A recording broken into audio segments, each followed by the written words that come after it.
तो सबसे पहले बात टनल में फंसे उन 41 मजदूरों की जिनके आज बाहर आने की उम्मीद है। रेस्क्यू ऑपरेशन करीब करीब अंतिम चरण में है, लेकिन छोटी छोटी बाधाओं ने बचाव के काम में मुश्किलें खड़ी कर दी है। अभी तक अमेरिकी ऑगर मशीन ने करीब 48 मीटर ड्रिलिंग कर 800 मिलीमीटर व्यास के पाइप डाले हैं, जबकि मजदूर 60 मीटर दूर फंसे हैं। यानी अभी भी मजदूरों को निकालने के लिए 12 मीटर की खुदाई की जरूरत है। कल तक रेस्क्यू एजेंसियों को लग रहा था कि ऑपरेशन 23 नवंबर को ही पूरा हो जाएगा, लेकिन गुरुवार को ऑगर मशीन में 3 बार खामी आई, जिससे रेस्क्यू को रोकना पड़ा। रेस्क्यू में जुटे लोग किसी भी तरह का रिस्क लेना नहीं चाहते। उनका कहना है कि मजदूर सुरक्षित हैं, उन तक खाना पीना पहुंच रहा है, लिहाजा जल्दबाजी की कोई जरूरत नहीं है। आपके सामने कल से लेकर आज तक की 8 तस्वीरें हैं और ये तस्वीरें बता रही हैं कि तमाम बाधाओं के बावजूद मजदूरों को बाहर निकालने का संकल्प करीब करीब पूरा होने को है।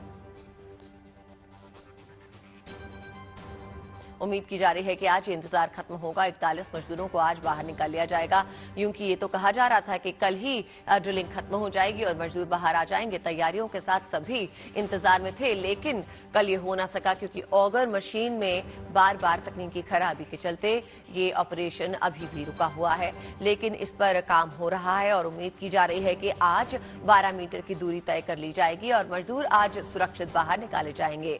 और एक्सपर्ट्स का कहना है कि मजदूर अंदर सुरक्षित हैं, उन तक खाना पीना पहुंच रहा है, तो घबराने की कोई जरूरत नहीं और जल्दबाजी की भी कोई जरूरत नहीं। साथ ही साथ एक्सपर्ट्स अपनी पैनी नजर इस ऑपरेशन पे बनाए हुए हैं।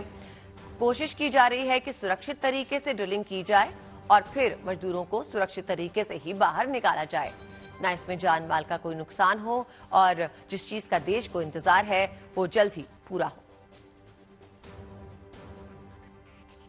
इन तस्वीरों के माध्यम से हम आपको दिखा रहे हैं कल और आज रेस्क्यू ऑपरेशन में क्या क्या हुआ।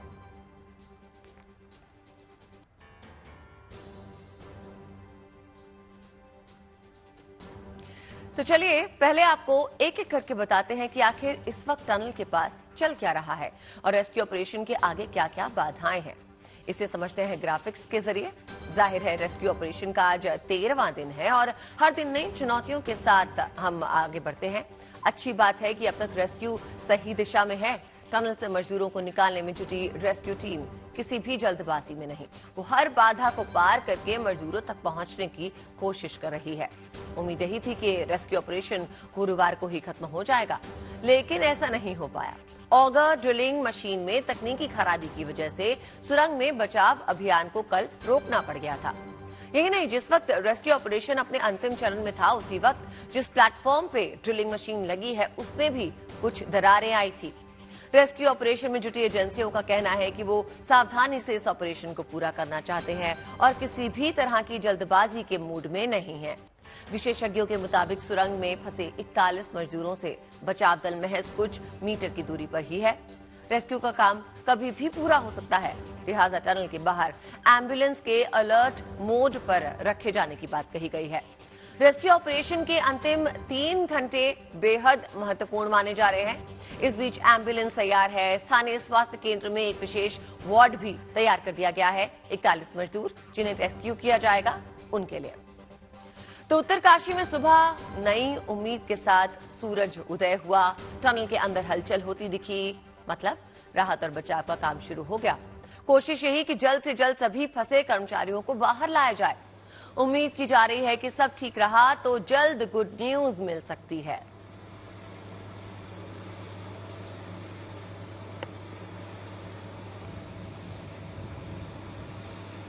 टनल के बाहर हमारे संवाददाता आशुतोष मिश्रा मौजूद हैं। वो वहां से पल पल की जानकारी हम तक भेज रहे हैं, क्योंकि पूरे देश को उस पल का इंतजार है जब रेस्क्यू ऑपरेशन के सफल होने की खबर हमें मिलेगी।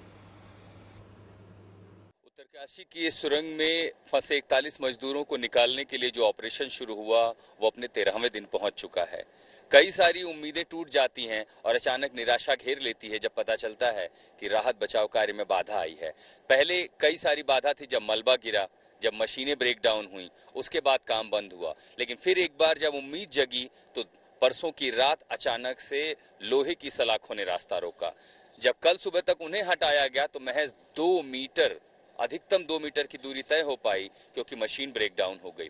दरअसल जिस प्लेटफॉर्म पर अगर मशीन काम कर रही है, लगातार काम करने की वजह से उसमें दरारें आई, उसमें क्रैक्स आने लगे और वो डिस्टेबलाइज हो गया। हालांकि विशेषज्ञों की टीम यहाँ मौजूद थी और उसने लगातार तकनीकी मदद से उसको स्टेबलाइज कर दिया, क्योंकि अगर वो स्थिर नहीं है, अस्थिर प्लेटफॉर्म पर मशीन काम नहीं कर सकती। अब सबसे बड़ी चुनौती है कि जिस प्लेटफॉर्म पर मशीन काम कर रही है उसे स्थिर किया जाए। उसे स्थिर करने के बाद अधिकतम दूरी जो अब एक्सपर्ट मान रहे हैं कि वो 10 मीटर है, 48 मीटर का रास्ता पार कर लिया है। कुल मलबा जो अनुमानित है वो 60 मीटर है, लेकिन जिस रास्ते पर ये मशीन और पाइप आगे बढ़ रहे हैं उनका अंदाजा है कि 58-55 के बाद ऐसा कोई भी मौका आ सकता है, यानी 48 के बाद वो 58 भी हो सकता है, 57 भी हो सकता है और 60 भी हो सकता है, जब उन्हें ब्रेक थ्रू मिलेगा। और वो ब्रेक थ्रू होगा कि जैसे ही मलबे की पूरी खुदाई होगी, पाइप उस पार पहुंचेगी तो उस पार की पहली झलक दिखाई देगी। इन चुनौतियों से निपटना ही फिलहाल सबसे बड़ी चुनौती है इन राहत बचाव कर्मियों के लिए, रेस्क्यू एजेंसियों के लिए, जो लगातार संघर्ष कर रहे हैं। और जहां पर ये पूरी लड़ाई वक्त के अगेंस्ट है, वक्त के खिलाफ है, अब उसमें ऑपरेशन 13वां दिन पहुंच चुका है। सबको इंतजार है खुशखबरी का कि क्या ऑपरेशन फिर से शुरू हो पाया। सिलक्यारा सुरंग के ठीक बाहर मितुल के साथ में आशुतोष मिश्रा। आशुतोष ने कहा, हर मोर्चे पे जंग जारी है। कई टनल के अंदर रेस्क्यू में लोग जुटे हैं, कोई खाना बना रहा है, टनल में फंसे कर्मचारियों के लिए बोतलों में दूध भरकर अंदर पहुंचाया जा रहा है, साथ ही उनके लिए खिचड़ी भी तैयार करवाई गई। खाने पीने की इन सभी चीजों को बोतलों में भरकर 6 इंच पाइप के जरिए टनल में फंसे कर्मचारियों तक पहुंचाया जा रहा है। तस्वीरें आपके सामने हैं, आप देख सकते हैं बोतलों में किस तरह से खिचड़ी को भरा जा रहा है, बोतलों में दूध भरा जा रहा है और मजदूरों के खाने पीने के इंतजाम के साथ साथ उनकी तबीयत का भी ख्याल रखा जा रहा है। डॉक्टर से लगातार मजदूरों की बात करवाई जा रही है, किसी भी तरह की मानसिक हरारत या शारीरिक हरारत से उन्हें निजात मिले, इसके लिए डॉक्टर्स लगातार उनसे संवाद कर रहे हैं।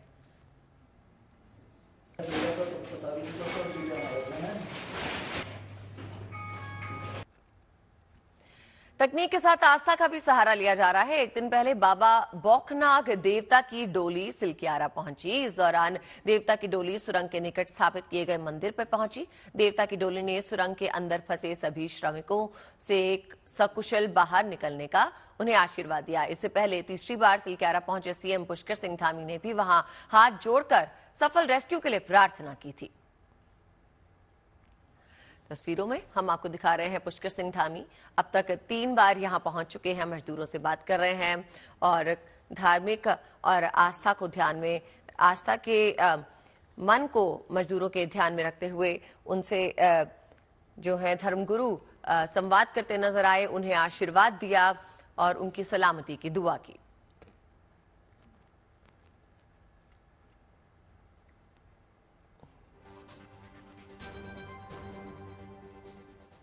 महाकाल की नगरी उज्जैन में भगवान महाकाल की विशेष पूजा की गई। ये पूजा की गई उत्तरकाशी के टनल में फंसे कर्मचारियों की सुरक्षित वापसी के लिए।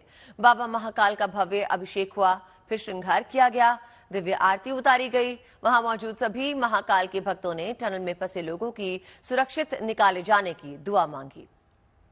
कामना यही है कि उत्तरकाशी में जो लोग अटके हुए हैं, अपने मजदूर, अपने भारतीय लोग, उनको सुरक्षितता के साथ में बाहर निकालने के लिए बाबा महाकाल के चरणों में प्रार्थना और मृत्युंजय का हम लोग ने प्रार्थना की है कि वो सुखरूप तरीके से बाहर आ जाए और उनके परिवार से वो जल्द से जल्द मिले। यही प्रार्थना की गई कि उत्तरकाशी में जो मजदूरों में फंस गए हैं तो भगवान महाकाल की कृपा से सब सुरक्षित हो और सब सुरक्षित बाहर होकर निकले।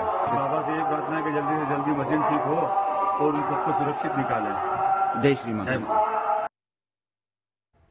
रेस्क्यू ऑपरेशन सफल होते ही तकनीक की मदद से फंसे हुए लोगों को मजबूत बनाता है उनका इरादा और टनल में फंसे हुए लोगों को बिहार के सबा अहमद और गब्बर सिंह नेगी लगातार मोटिवेट भी कर रहे हैं। वो अपने साथियों को स्वस्थ रखने के लिए उन्हें योग करवा रहे हैं। उत्तराखंड के मुख्यमंत्री पुष्कर सिंह धामी ने उत्तरकाशी के सिलक्वारा में बन रही सुरंग में फंसे मजदूरों से गब्बर सिंह नेगी और सबा अहमद से बातचीत की और सभी का हालचाल जाना।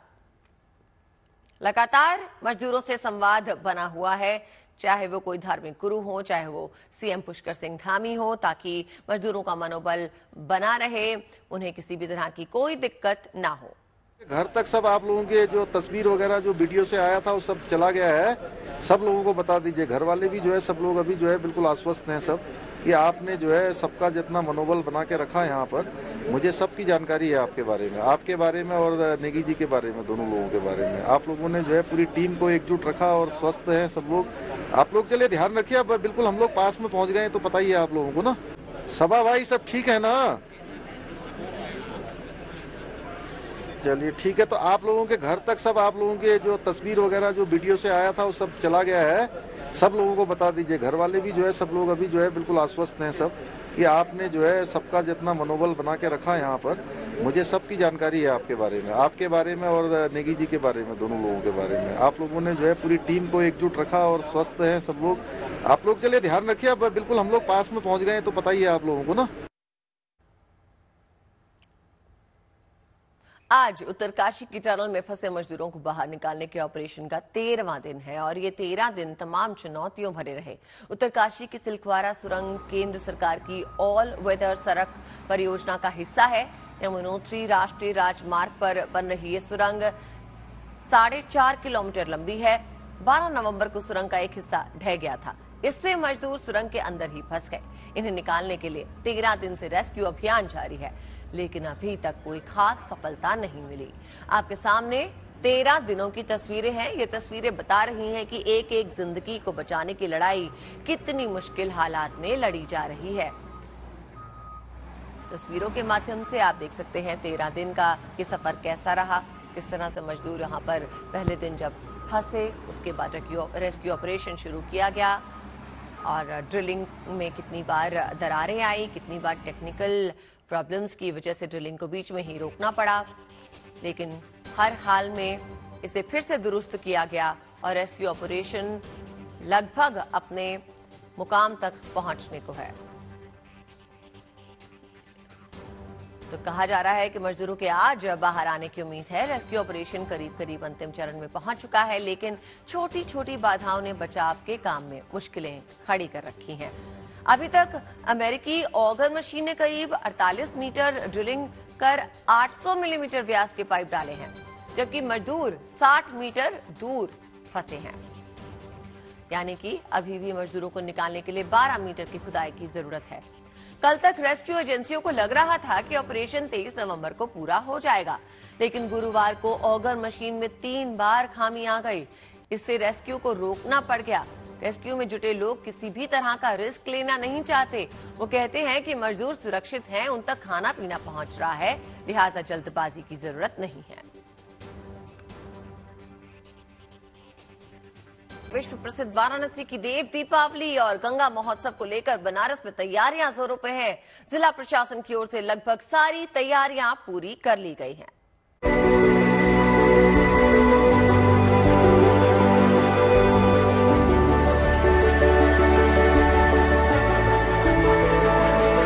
काशी में देव दीपावली इस बार बहुत ही अनूठी और खास होने वाली है, जिसकी औपचारिक शुरुआत आज गंगा महोत्सव से हो चुकी है, जो वाराणसी के इस राजघाट और साथ ही साथ राजेंद्र प्रसाद घाट पर भी शुरू हो रही है। इस बार देव दीपावली पर पर्यटन विभाग की जानकारी के मुताबिक, उनके कहे के मुताबिक लगभग 12 लाख दीपक से न केवल काशी के 85 घाट सजाए जाएंगे, बल्कि उन 12 लाख दीपकों में मिट्टी के 11 लाख दीपकों के अलावा 1 लाख गोबर से बने दीपक का भी इस्तेमाल किया जाएगा, जो शहर के अलग अलग मंदिरों, मठों, सरकारी इमारतों, स्मारकों पर भी सजाए जाएंगे। दीपमालाएं वहां पर उन दीपकों की सजेगी। देव दीपावली से पहले काशी सभ्यता, संस्कृति और परंपरा के रंग में रंगती दिख रही है।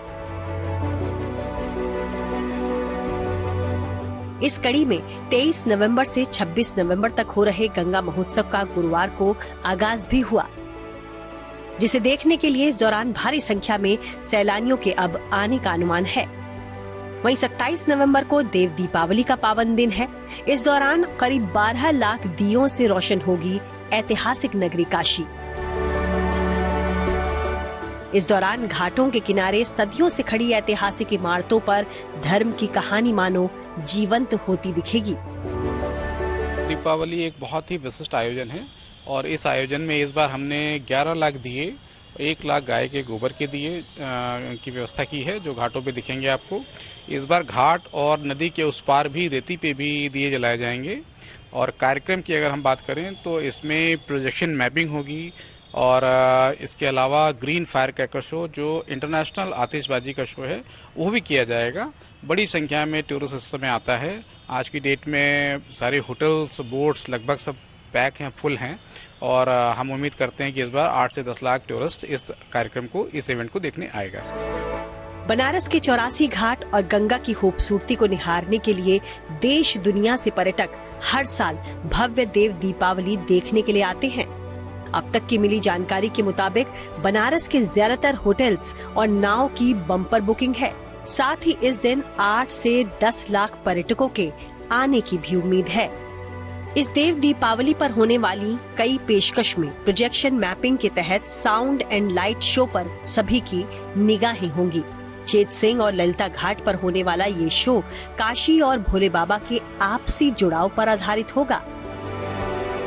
जो प्रोजेक्शन मैपिंग है उसका आयोजन चेत सिंह घाट पे किया जा रहा है और ये एक बड़ा आयोजन है। इसमें काफ़ी अच्छी फर्म जो है वो करेंगी और ये आयोजन इस तरह का है कि जो ऑडियंस होती है वो बोट पे, नदी पे होती है और घाट पे इसका प्रोजेक्शन होता है। इस बार की स्टोरी जो थीम है वो काशी की विशेषता, साथ में प्रभु शिव की, उससे उसको जोड़ते हुए एक बहुत ही अच्छा इवेंट है ये। यही नहीं, काशी के इस ऐतिहासिक मौके पर इंटरनेशनल लेवल के ग्रीन क्रैकर्स शो का अद्भुत नजारा भी दिखेगा। इन सारी तैयारियों को देखकर बेशक कहा जा सकता है कि देसी विदेशी पर्यटकों के बीच मशहूर वाराणसी की देव दीपावली इस बार बम्पर हिट रहने वाली है, जिसको सकुशल संपन्न कराने के लिए जिला प्रशासन तैयार है। जैसा कि पर्यटन विभाग बता भी रहा है कि लगभग 10 लाख पर्यटकों के आने की उम्मीद है जो देव दीपावली का लुत्फ लेंगे। तो इस बार काशी की देव दीपावली निश्चित तौर पर बहुत ही भव्य और बहुत ही खास होने वाली है। रोशन जायसवाल, वाराणसी, GNT। रामनगरी अयोध्या में विकास की बयार बह रही है। जनवरी में राम मंदिर की प्राण प्रतिष्ठा होगी। उससे पहले अयोध्या में हर दिन हर उत्सव को खास मनाया जा रहा है। कल देव उठे तो अयोध्या जगमगा गई। पूरी अयोध्या रोशनी में डूबी नजर आई। देव उठनी एकादशी को खास बनाने के लिए अयोध्या के सरयू घाट पर खास लेजर शो का आयोजन किया गया। सरयू घाट पर इस लेजर शो के जरिए देव उठनी एकादशी की कथा और महत्व को भी दिखाया गया।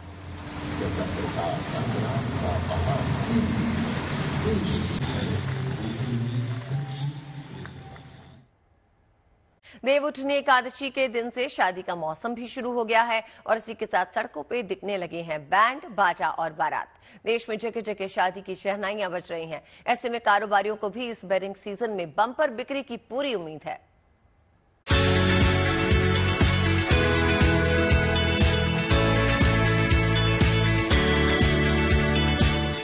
आ गया वेडिंग सीजन, जिसके आते ही लोगों की शॉपिंग वॉपिंग शुरू हो गई है। शादी में हर चीज परफेक्ट हो, अपनी सहूलियत के अनुसार बजट तय होता है। इन खर्चों में गहने, कपड़े, शादी का जोड़ा और बैंक्वेट हॉल प्रायोरिटी में होता है। शादियों के सीजन में कितना बूम होता है, क्या तैयारियां होती है और कैसे एक बैंक्वेट हॉल आते ही जो दूल्हा और दुल्हन का परिवार होता है उन्हें कहते हैं हर मर्ज की दवा उन्हें एक बैंक्वेट हॉल में मिल जाती है। अमरजीत जी, ये बताइए, तो पहले की शादियों में और अब की शादियों में बहुत बदलाव आया है। बहुत ज्यादा। अब पहले ये होता था कि आपको हर चीज का अलग अलग जगह से अरेंजमेंट करने पड़ते थे। लाइट वाला अलग, खाने वाला अलग, टेंट वाला अलग। अब बैंक्वेट हॉल के अंदर आपको एकोमोडेशन मिलती है, आते ही रूम, आपको ब्रेकफास्ट सर्व करते हैं, उसके बाद आपको डिनर करा के आपको विदा करते हैं। बैंक्वेट हॉल के अंदर इवेंट से लेके आपको each and everything, her services आपको यहाँ पे मिलती है, चाहे वो लड़की वालों का परिवार हो या लड़के वालों का। हमारी लैंग्वेज में ग्रूम और ब्राइड बोलते हैं। इस साल वेडिंग सीजन में 38 लाख शादी होने की संभावना जताई गई है। ऐसे में एक से बढ़कर एक बैंक्वेट हॉल और वेडिंग प्लानर की बुकिंग पर लोग अच्छा खासा खर्च भी कर रहे हैं। इनकी रिक्वायरमेंट्स होती है वो बैंक्वेट हॉल इसको फुलफिल करता है। बैंक्वेट हॉल इसको सर्विसेज में शामिल करता है और वो हर चीज को करा के देता है जो आपको रिक्वायर्ड है। अच्छा, यहाँ जहाँ हम अभी मौजूद हैं, यहाँ एक साथ कितने लोग शादी में शामिल हो सकते हैं? यहाँ पे 500-600 लोग आते हैं और एकदम खुले खुला आके बैठते हैं और बैठ के एक एक चीज को एंजॉय करते हैं। शादी के सायों के बीच व्यापारियों की माने तो इस बार शादियों का सीजन खरीदारी के मामले में पुराने सभी रिकॉर्ड्स तोड़ेगा। ऐसा इसलिए भी मुमकिन है क्योंकि ब्राइडल ग्रूम की ड्रेसेस के अलावा लोग दूसरे कपड़ों से लेकर गहनों पर इस सीजन में खुलकर पैसा लुटाएंगे। तो चलिए आपको आज लिए चलते हैं देश की राजधानी दिल्ली के चांदनी चौक बाजार में, जहां कारोबारी दुल्हा दुल्हन की खूबसूरत पोशाकों और गहनों की एक से बढ़कर एक वैरायटीज की बिक्री कर रहे हैं। अलग अलग ट्रेंड है शेरवानियों का और अलग अलग कलर की शेरवानी लोग पसंद करते हैं। ऐसे में संजीव जैन जी, आपसे समझना जरूरी हो जाता है, दुकान आपकी है, लोग कैसी शेरवानी लेना पसंद कर रहे हैं? क्योंकि मैं ये जो सामने 3 तस्वीरों में देख पा रही हूँ, ये तो किसी राजा महाराजा जैसा लुक दे रहा है। लोग बेसिकली आजकल पिस्टल शेड्स पे जा रहे हैं, like ivory shade, peach shade, fawn shade और लाइट पिंक शेड। तो ये सब ट्रेंड आ गया है थोड़ा सा पिस्टल शेड्स का, और कंप्लीट सेट्स लेते हैं। उसमें शेरवानी, जूती, पगड़ी, माला, सारी चीजें इंक्लूड होती हैं। ग्रूम जब वो पहनता है तो पूरा सेटअप बन जाता है। और हर तरह के कस्टमर्स आते हैं, 3-4 हजार रुपए के से स्टार्टिंग होके और 50-60 हजार रुपए तक की हमारे पास वैरायटीज होती हैं। लोग सबसे ज्यादा कौन से बजट में लहंगा लेते हैं? मैम 10,000 to 30,000, 10 से 30 हजार मैक्सिमम रेंज यही होती है।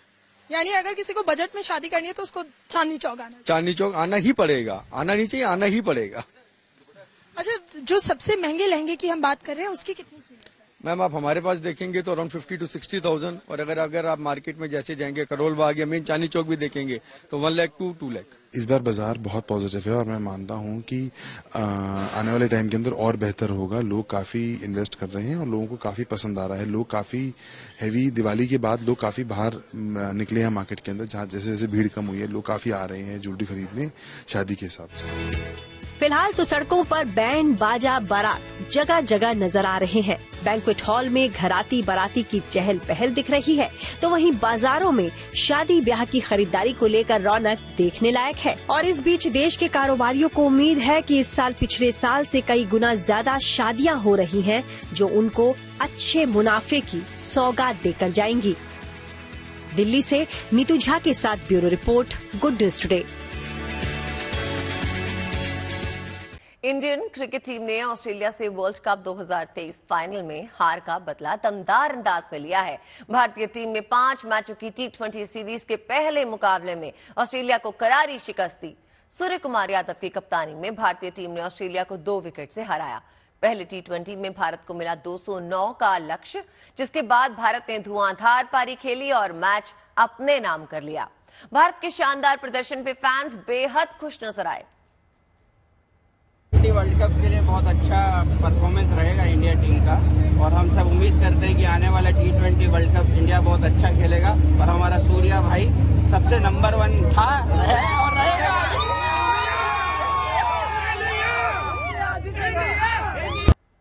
और अब बात उन छोटी छोटी कोशिशों की जो हमारे समाज को बदल रही हैं। इसी कड़ी में आज आपको लिए चलते हैं मुंबई और मिलवाते हैं उस शख्स से जिनकी पहल ने कई युवाओं को नशे की लत से बचाया है।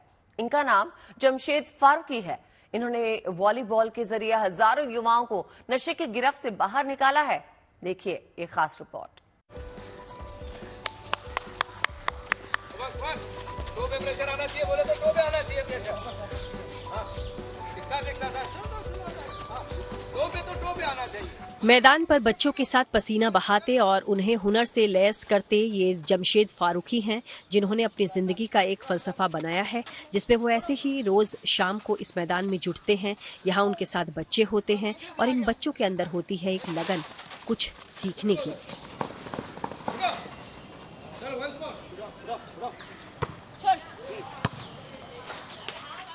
फारूकी मूल रूप से उत्तर प्रदेश के आजमगढ़ जिले के रहने वाले हैं। वॉलीबॉल बचपन से खेलते रहे, बल्कि फारूकी बताते हैं कि उनके पूरे इलाके में वॉलीबॉल इतना खेला जाता था कि इस खेल से ही इलाके की पहचान बन गई। हालांकि जिंदगी के खेल ने इन्हें मुंबई पहुंचा दिया। यहाँ बीते कई सालों से फारूकी अब स्लम के बच्चों को हुनरमंद बना रहे हैं, खासकर उन बच्चों को जो किसी वजह से गलत आदतों जैसे नशे वगैरह का शिकार हो चुके हैं। उनकी आंखों पर चढ़े नशे के पर्दे को उतारकर खेल के जरिए फारूकी उन्हें जिंदगी के रंग दिखा रहे हैं। खेलने का मामला ऐसा है कि 1989 में जब फादर एक्सपायर हुए तो मेरा करियर थोड़ा डैमेज हुआ। उसी दौरान मुझको इन बच्चों से मुलाकात भी हुई और उसी दौरान जब मैं इनको लेकर खेलने की कोशिश की, जब मैं इस लायक हो गया, थोड़ा पैसा कमाया, थोड़ा बड़ा हुआ, समझ आई, तो मैं ये ज़रूरी समझ रहा था कि जो मैंने देखा है उसको थोड़ा सा ऊपर लेके आए, उनको संभालने की कोशिश करें। एक मामूली सा काम है, छोटा सा। फारूकी अब तक कई बच्चों को नशे के दलदल से निकालकर खेल के मैदान तक ला चुके हैं। हालांकि उनके लिए युवाओं को सही रास्ते पर लाना अभी भी चुनौती है, लेकिन चुनिंदा ही सही चंद बच्चों की जिंदगी बदलने की खुशी उनकी बातों से झलकती भी है। देखिए, बेसिकली ऐसा होता है कि जो बच्चे 15 से 18 साल के बीच में नशे में इन्वॉल्व होते हैं, उनका निकलना बहुत मुश्किल हो जाता है। ऐसे बहुत कम बच्चे हैं जो निकल पाते हैं। मेरा जो मोटिव है, जो मेरा सोच है, तरीका है, मैं जो छोटे बच्चे 8 से 10 साल के जो बच्चे उस तरफ जाने की कोशिश कर रहे हैं, उनको वो उस तरफ न जाएं, उस पर ज़्यादा मेहनत है और ज़्यादा फोकस कर रहे हैं हम जो है, क्योंकि जो है वो बच्चों को हम संभाल सकते हैं। बड़े बच्चों को संभालना, जो 20 साल के हो गए, 25 साल के हो गए, उनको निकालना थोड़ा सा मुश्किल हो रहा है। जमशेद इन बच्चों में जिंदगी के प्रति जज्बा भर रहे हैं। बच्चे भी इसे बखूबी समझ रहे हैं और वो भी खेल में दिलचस्पी लेने के साथ खुद के लिए कुछ बेहतर मुकाम देख रहे हैं। बहरहाल फारूकी मानते हैं, समाज को देने की सोच लें तो केवल थोड़ा सा वक्त भी देकर हम काफी कुछ बदल सकते हैं, भले ही अपने आसपास के बदलाव की बात हो। मुंबई से पारस दामा के साथ bureau report, good news today. Himachal में विद्या समीक्षा केंद्र का शुभारंभ हो गया है। विद्या समीक्षा केंद्र डेटाबेस और आर्टिफिशियल इंटेलिजेंस पे आधारित है। केंद्र सरकार ने समग्र शिक्षा विकास कार्यक्रम चलाया था, जिसके बाद कई राज्यों में इसकी शुरुआत हो चुकी है। अब हिमाचल समीक्षा केंद्र खोलने वाला तीसरा राज्य बन गया है।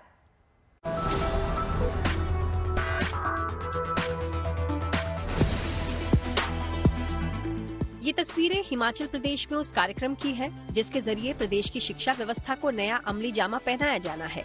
इसका खाका तैयार किया है प्रदेश समग्र शिक्षा ने, जिसके तहत विद्या समीक्षा केंद्र बनाए गए हैं। दावा किया जा रहा है कि इसके लागू होने पर शिक्षा के बुनियादी ढांचे में बड़ा बदलाव होगा।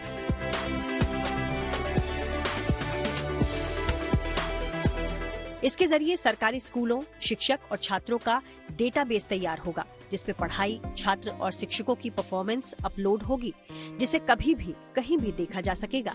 अब तक इसमें 6000 टीचर्स और 15000 स्कूल्स का डेटा अपलोड कर दिया गया है। इस व्यवस्था को लागू करने वाला हिमाचल प्रदेश तीसरा राज्य होगा। भारत सरकार की इस प्रोजेक्ट को अब तक 2 राज्य शुरू कर चुके हैं। इस केंद्र में स्कूल्स में बच्चों की हर क्लास की रिपोर्ट अपलोड होगी। वहीं शिक्षकों की परफॉर्मेंस रिपोर्ट अपलोड होने से शिक्षा विभाग में फाइल्स का बोझ कम हो पाएगा, क्योंकि शिक्षा विभाग के पास शिक्षकों और छात्रों का रिकॉर्ड एक साथ होने की सुविधा नहीं थी। सरकार को इस केंद्र के लिए तकनीकी सहयोग कॉन्विजिनियस संस्था ने मुहैया कराया है, जिसका दावा है कि इसमें आर्टिफिशियल इंटेलिजेंस का भी इस्तेमाल होगा, ताकि इसका लाभ गरीब बच्चों को भी मिल पाए। वहीं समग्र शिक्षा के प्रोजेक्ट डायरेक्टर का कहना है कि एक समय हिमाचल शिक्षा में अव्वल या दूसरे पायदान पर हुआ करता था, जबकि आज की तारीख में रैंकिंग नीचे जा चुकी है। ऐसे में इस केंद्र के जरिए हिमाचल प्रदेश शिक्षा में अपना पुराना गौरव वापस पा सकेगा। कुल मिलाकर प्रदेश की शिक्षा व्यवस्था में विद्या समीक्षा केंद्र को मील का पत्थर माना जा रहा है। हालांकि इसकी कामयाबी को लेकर किसी भी नतीजे पर पहुंचना जल्दबाजी होगी, लेकिन ये तय है कि क्वालिटी एजुकेशन के लिहाज से केंद्र रहे हिमाचल प्रदेश की नई पहचान बनाने का दम तो ये विद्या समीक्षा केंद्र रखता है। शिमला से विकास शर्मा के साथ bureau report, good news today. तो इसी के साथ शुभ समाचार में मेरे यानी अदिति के साथ बस इतना ही। होगी आपसे सोमवार को शुभ समाचार के साथ फिर से मुलाकात। तब तक के लिए दीजिए इजाजत और आप देखते रहिए GNT यानी गुड न्यूज टुडे।